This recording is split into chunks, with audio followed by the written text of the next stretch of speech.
Assalamualaikum warahmatullahi wabarakatuh. Perkenalkan, nama saya Dinda Salsabila, mahasiswi Teknik Industri yang berasal dari Universitas Muhammadiyah Cirebon. Di sini saya akan mempresentasikan hasil kerja saya tentang ISO 37001 tahun 2016 tentang manajemen anti suap. Apa sih suap itu? Suap adalah sesuatu yang sangat merusak tatanan masyarakat. Penyuapan adalah tindakan memberikan, meminta uang, barang, atau bentuk lain dari pemberi suap kepada penerima suap dengan maksud agar penerima suap memberikan kemudahan berupa tindakan atau kebijakan dalam mewenang penerima suap. Apa itu ISO 37001? ISO 37001 adalah sebuah standar yang sudah dirilis pada tahun 2016. Di dalamnya mengatur tentang berbagai macam sistem manajemen anti penyuapan. Sebagai standar yang berlaku secara internasional, ISO 37001 selalu memberikan upaya untuk membangun bisnis global agar terintegrasi yang didasari oleh nilai-nilai etika serta tata kelola luhur. Perusahaan harus mempunyai sertifikat anti penyuapan secara eksplisit.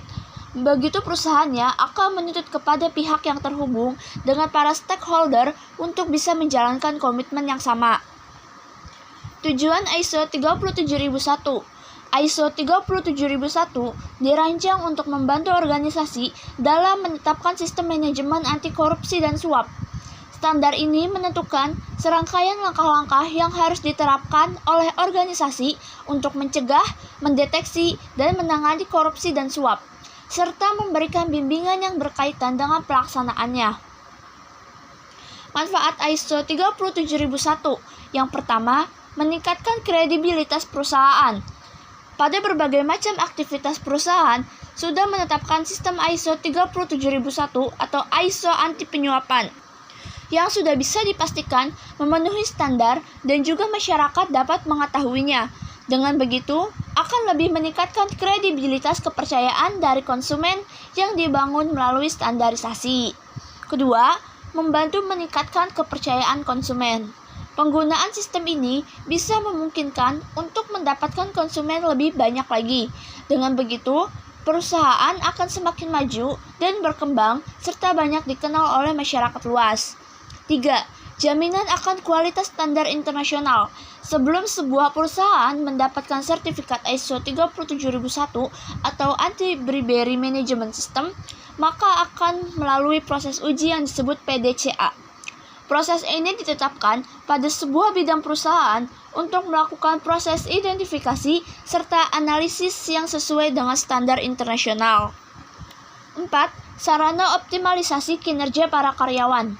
Pada prinsip manajemen mutu, semua yang terdapat pada standarisasi bisa ditetapkan agar bisa dilaksanakan oleh semua karyawan. Hal ini secara tidak langsung bisa memotivasi karyawan untuk selalu menjaga kualitas serta efisiensi dalam bekerja. 5. Meningkatkan branding perusahaan. Anti-Bribery ISO 37001 bermanfaat sebagai sarana untuk meningkatkan branding suatu perusahaan.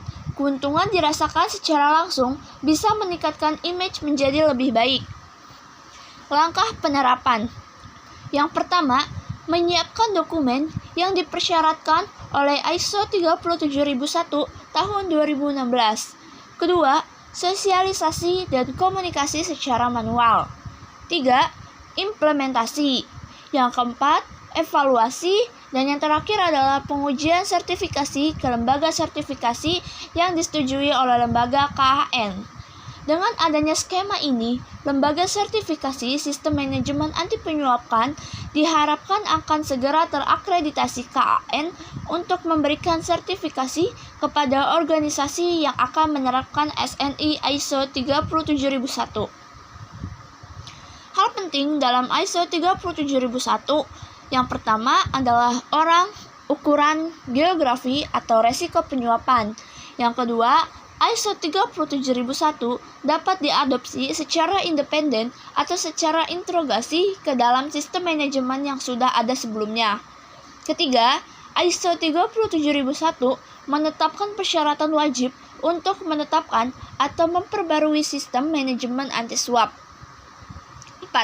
ISO 37001 didasarkan pada model 4 langkah yang selaras dengan standar ISO 19600 untuk sistem manajemen kepatuhan dengan siklus PDCA. Lingkup SNI ISO 37001. Yang pertama adalah penyuapan di sektor publik, swasta, nirlaba. Yang kedua adalah penyuapan oleh organisasi atau outbound bribery terbagi menjadi dua macam. Yang pertama, penyuapan oleh personel yang bertindak atas nama organisasi untuk keuntungan. Kedua, penyuapan rekan bisnis dari sebuah perusahaan atas nama organisasi untuk keuntungan. Lalu yang ketiga adalah penyuapan organisasi atau inbound bribery terbagi menjadi tiga macam. Yang pertama, penyuapan personal organisasi dengan aktivitas organisasi. Kedua, penyuapan rekan bisnis organisasi dengan aktivitas organisasi. Ketiga, penyuapan langsung dan tidak langsung. Siklus PDCA ISO 37001 terbagi menjadi 4 macam. Yang pertama ada plan, yang kedua ada do, yang ketiga ada check, dan yang keempat ada action. Yang pertama, plan. Plan juga terbagi menjadi 4 macam. Yang pertama adalah organisasi. Dalam organisasi harus melandasi 5 hal, diantaranya penyiapan standar terkait pemahaman organisasi dan konteks itu sendiri, kebutuhan dan harapan kepentingan, menentukan lingkup sistem manajemen anti penyuapan, sistem manajemen anti suap, serta penilaian resiko. Kepemimpinan.